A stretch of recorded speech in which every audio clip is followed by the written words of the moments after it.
the thing about prayer, which is the answer to the topic, what's the best way to pray, is that we have to pray with inspiration. It's really the inspiration that leads to the prayer that is the prayer itself. The words are actually fairly immaterial. In the Whispers from Eternity, before he gets to the prayers, Yogananda writes a few words, a little preamble with some hints to the reader. And one of the things he says is, "It is always best, however, not to demand in another's language. One should not consult a book on love when he speaks to his beloved. He should use the spontaneous language of his heart." And this language of the heart, he also refers to as the flame of intuition, which is perceived by intuition. Sorry, the flame of inspiration, which is perceived by intuition. And he says in this prayer that we just listened to, "I cannot worship thee with words, but only with wistful yearning." He says this even as he's speaking words. The words are just for us. The words are just for the mind. And because we're material beings, words are some of the best things we've got to express ourselves, but they're not the only thing that we have. Prayers effectively can also be different forms of art. There was an art retreat yesterday led by Jamina and Becca, and they did art and poetry, I believe, or journaling. And all these things can be very valid forms of prayer. And before we pray, almost always at Ananda, we also chant. So music can also be a form of prayer because it's not the outward material form that constitutes the prayer. It is the inspiration held inside that leads to the creation of these outward forms. That's the prayer. When I was at Living Discipleship, which is a program that we have at the Ananda Village in California, it's a 3-week program, and you meditate every day and practice the teachings every day, and that's pretty much all you do. They take away your phone, and you lose all contact with the world, and you're supposed to do your best to be a perfect yogi for about 3 weeks. And a lot of people here have taken that program. Actually, a lot of the people who've taken that program are at the pilgrimage day, which we'll talk about in a minute. But at the meditation retreat down there, in the dining room, there are cards on every table with different prayers on them. And the main one is, of course, the prayer that you would say before eating. And one of the phrases in that prayer is, "Let no touch of greed defile this meal that I'm about to have." And you can't really say that and then think about having second and third helpings, right? So the prayer isn't the words, it's the feeling that I will restrain myself from overeating. Because if you can say the words are easy to say. You can open the book and read any of them. But Master says that we're really supposed to tune into the inspiration that led to those words. So the other thing that in this prayer, the prayer at night, the one that we listened to, that I found absolutely astonishing to me was, "I rebuke my boisterous love for thee." This is a really advanced prayer, I would think, because I don't think I would personally tell anyone to turn the volume down on their love for God, right? Because mostly we're told all the time that that's exactly what we're trying to do, is love God. So it seems like a very strange thing to do. Don't love God during your prayer. Because what are we actually praying for? Swami Kriyananda, our founder, he said something, it's the thing that I think about most. Of all the things he said, I think about this one the most. He said, "The only thing I pray for is for the love of God." I think the story goes that I could be making this story up, but I think it goes like this. He was sitting at the Ganges in prayer, and someone came up and asked him, "What are you praying for?" And he said, "I'm praying for the love of God." And that person was rather astonished, because most people pray for things like good health, right? If a white person makes the journey all the way over to India, they're usually looking for something, and that's typically what people are looking for, especially at the Ganges. The Ganges is said to remove all sin from you.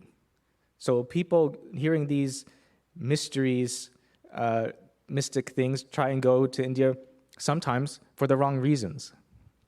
Could be health, could be wealth, could be to be clean again. But all these things rather miss the point. So why would he say, I rebuke my boisterous love for thee? Well, if we're listening to the prayer closely, we can hear that he says that his love for God almost drowns out God's response. Right? So if you make a phone call to someone and you say, I love you so much, I want to talk to you, you can't keep talking. You actually have to be quiet and let the person respond to you. The other part of this is, which is probably more applicable for us, is that we have human love, and what we're really praying for is divine love. And people like to say that true love is unconditional. And that's true. But humans rarely get to that point of unconditional love, even when they say, I love you unconditionally, right? Even a mother who loves their child unconditionally actually loves them on the condition that they're their child, right? Because they don't love all children the same way. You might be able to tap into, most compassionate people can feel that, all children are good, and whenever you see a child, you want to send them your best. But you don't take them home with you and nurse them and pay for their college and all that other stuff. So we just have to be realistic that there are certain conditions on our unconditioned love, okay? Now, so what's the answer to the topic, what is the best way to pray? A few weeks ago, Shay led the choir in a song called The Temple of Isis, and there's certain lyrics in there that come up again in other prayers and other chants, including Home is a Green Hill, which is, still your heart if you want to pray. Still your mind if you want to pray. And even still your soul if you want to pray. So let's think about that. What are we praying for? We're praying for the love of God. And when we love someone or something, the most obvious thing we want from that person or thing is to be with them. And that's what we call yoga or union. And what we're really looking for is union with God. And in order to do that, the mind, the human faculties of the senses, which we're going to close one by one, as Master said in that prayer, and the mind and the heart all have to become still so that we can have the true union with God. Okay, so that's a lofty goal, I would say, right? Because how many of us only feel a desire for God? I think everyone here does feel a desire for God, but unfortunately, there's other things also going on in the mind and the heart. So this is part 2 of the talk, which is the fact of the matter is we're not quite there yet, and oftentimes we just don't feel like praying at all. I'd like to reference a joke that was told here a couple of weeks ago, maybe even last week, I don't remember, but I'll retell it and point some things out. So the joke goes that there's a man on a cliff, and then he falls off the cliff, and he's holding on to a branch, and he's absolutely stuck, and he could die. So he starts calling for help, and he keeps calling, and he says, anyone out there? And he hears a voice that says, yes, I'm here. And he says, great, who are you? And the voice answers, I'm God. And he says, that's very promising. Can you help me? And God says, yes, just let go. And so the man looks down, and he looks at the branch, and then he calls again, is there anybody else out there? And it's such a funny joke because we're all essentially in that position right now. We have a branch, and we're holding on really tight for our life. And our faith in that branch is absolute. We are 100% certain that this branch that we're holding on to is going to keep us alive. And we're 100% certain that if we let go of this branch, we're going to die. And even when God tells you directly, just let go, it's like, not quite, right? And when we have all these smaller attachments, even small things, at Living Discipleship, there was no dessert. And the people who work at the temple know that I'm really about my chocolate. And if there's often a piece of chocolate in the temple office, and I always take a piece. And in that moment, when I pick up the chocolate, at some point it occurs to me that I don't have to unwrap it and eat it. And but I always do, because I am 100% certain that the chocolate is going to bring me happiness. And so far, that's been true. I have to say, there are other things that don't necessarily bring us happiness, but we feel compelled to do them anyway. And, the typical American life, it goes, you go to work and then you come home and you watch TV. And a lot of people do that. And after, maybe you need a rest when you get home from work. You can watch TV for a little bit. Master said that was okay, but he said not too much. And after about 5 hours of TV, maybe 6, you realize, if you think about it, you would realize that you're absolutely numb to whatever's going on TV. You couldn't remember what happened in hours 3, 4, and 5, and here you are at hour 6, but you're still going. And are you happy? Are you becoming happy? You're not really. And then say someone comes in, your spouse comes in and says, hey, it's time to pray. It might not happen. Honestly, you realize that you're not happy watching TV or doing whatever it is, right? It's not about TV. And there's a cringiness or an obstinance, a stubbornness that says, I don't want to. And that feeling is the gap between where we are now and what we know we need to do in order to pray. The funny thing is that our heart is really difficult to feel sometimes and control. And one gift of feeling the resistance to meditation is that we are now looking at the work that we have to do. That resistance is us understanding that the heart is occupied by a lower feeling or a lower vibration than the meditation that we have to do, than the prayer that we're going to make to love God, right? So when we're not willing to let go of the branch, can we even pray? Fortunately, we have a lot of methods here that can sort of get you in the mood for prayer that don't require you to operate on the heart. Now, I'm not talking about surgery, but when you're in that moment that you don't want to pray, you either have to you've got two options. You've got maximum willpower, or you can just give in, because you can't just change the heart's mind to want to pray. I mean, eventually you can do that if you're more advanced. And by the way, I'd like to point out that this man who was holding onto the branch was actually a super advanced yogi, because he was having a back and forth conversation with God. And he still didn't want to let go of the branch, right? So even after all this progress, there's still something that the yogis are holding on to before they reach the final stages.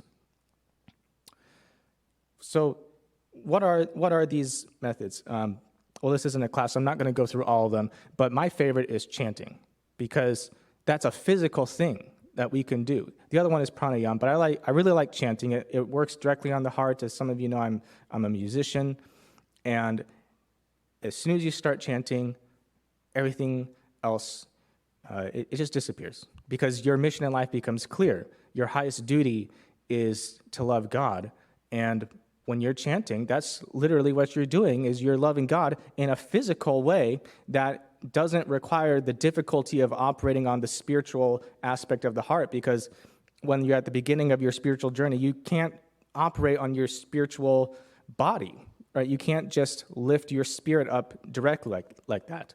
Eventually, I suppose you can, but at the beginning, I think most people find that it's rather difficult to just grab the heart and make it do what we want. In that prayer, Master said, I command my breath to make no noise. And that's not going to happen for most of us to just go into the breathless state right away. We might get there by and by, but not immediately. So now I'd like to get into some of the theory. I wouldn't be me if I didn't theorize a little bit about what we're supposed to pray for. Okay, so we all, as I said, Swami said, the only thing that he prays for is the love of God. And that's difficult when we want other things. For example, when we're holding onto a branch, we would pray for a really strong branch, or we might pray for a helping hand. And when I was sitting in that chair, I was praying for the right words to say, okay? Because when you're about to do public speaking, the most distracting thing is, what am I going to say up there? I don't want to mess up, and which is in direct violation of what I was going to say, which was to pray for the love of God. So there you have it. So the real reason why we don't want to be praying for material things, and mind you that the topic was the best way to pray, not the only way to pray, okay? Because sometimes you're going to have to pray for material things, and it would be the right thing to do. But the problem with praying for material things is that it's a bad habit. We think of bad habits as smoking or drinking or watching too much TV or being idle, and those are bad habits. But actually, the real bad habits are things that are our patterns of thinking. And we have a habit of thinking that our happiness lies in this material world. And when we start praying for things, we are confirming that our happiness is in the material world. Because our prayers, if you want to know where you're headed, listen to your own prayers. That's where you're trying to go, isn't it? That's the private words between you and God. And you're saying, Lord, I could really use a new car. Just like the price is right. It's a new car. And that's not quite where the happiness is going to come from. But we're convinced sometimes very strongly. And when we, sometimes, the worst thing that can happen is that the prayer gets fulfilled sometimes, okay? Because now you're like, well, if I pray for a new car and I get a new car, I'm going to up it to a new house, and then a private jet, and it keeps going. And that's the problem. That's the habit of praying for things, is that it never ends. There is a story in the autobiography about this exact scenario, where the chapter is the Mohammedan wonder worker or miracle worker. And that man gets the ability from his guru to call a spirit who will, in a snap of his fingers, he can have anything that he wants. So he can hold, if he asks you for your wedding ring, to hold it, you better not give it to him, because he'll pray for it and it'll be taken from your finger and placed in his hand later. And that's what he did. He became a terror, and he collected everybody's jewelry, and his habit got so bad that eventually he comes across his guru, doesn't recognize him, and steals, through the way of his spiritual power, something from his guru. It's a shocking thing, and that we can't imagine that we're actually beyond this. So his guru then has to teach him a lesson and take away his powers, and etc. But we don't want to develop that habit of praying for things, because if we start there, we'll never get to praying for the love of God. And it's not that it's necessarily wrong to pray for things that you need. Master was very sympathetic to us. He said that we all need certain things to be happy, like health, a good enough amount of money, probably some good companionship in the form of friends or a spouse, and maybe some other things. And those aren't wrong for us to have. But it's the habit of thinking our happiness comes from those things that can be trouble for us. If you're in poverty, it's right for you to get out of poverty. That's true. And Master said that, and he encouraged us to work for those things. So let me tell you about my experience on the pilgrimage. In that pilgrimage, I wasn't sure that I believed in God yet, and I started praying. I didn't even know how to pray, really, so I just started talking to God, and you're supposed to talk about everything, so I guess that's good. And I said, Lord, if you want me to believe in you, you're going to have to do X, Y, and Z.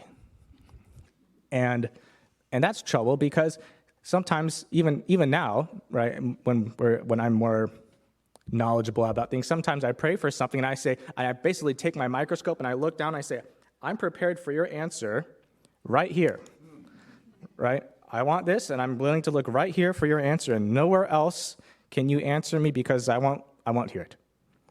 And the thing is, the guru really can't answer you in that way.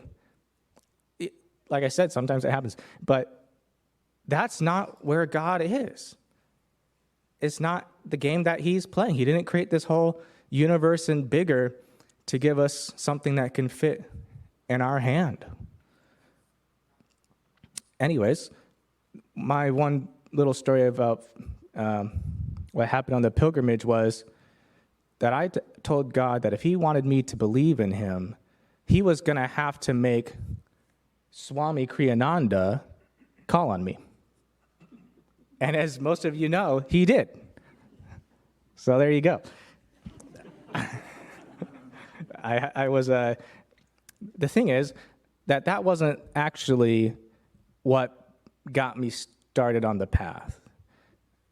We were not supposed to necessarily kiss and tell with Divine Mother, so I won't tell you quite what happened, but the realization came to me in that journey, during that pilgrimage, that one reason we don't pray for things or material things is that we don't even know what we're allowed to ask for.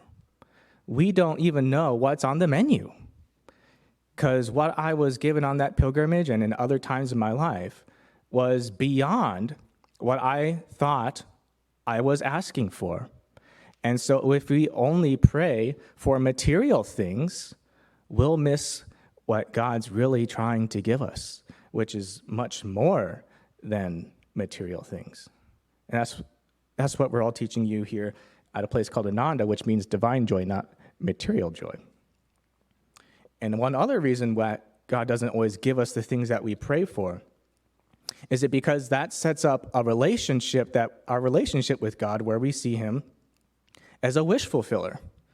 And that role is better given to something like Amazon than to our divine beloved, who is supposed to be much, much more than that. The last thing I'll say about this is that when we pray for material things, we're really asking God to come play at our level of consciousness. We're asking God. Master says that the masters and Jesus all condescend. They come from the higher state to this lower state to be with us. And that's what we're asking God to do when we pray for things. And what we have to do is to pray for the love of God, and that is what's going to elevate us to his level. And that is where the union has to happen. That's where the divine love can actually happen. Okay, so putting it all together, we have this idea of silence, a still mind and a still heart. And the mind and the heart have to be still because they are the ones that play with the material things. So when the heart and the mind and the soul are still, then the material world disappears. And even amateur yogis like myself, or perhaps you guys, can then pray. It becomes much easier when we get rid of all the distractions. When the tempting things of the day are gone because of the darkness, when we close our eyes, finally then, we can really pray for what we know we're supposed to pray for, and everything in the world will stop distracting us. Thanks.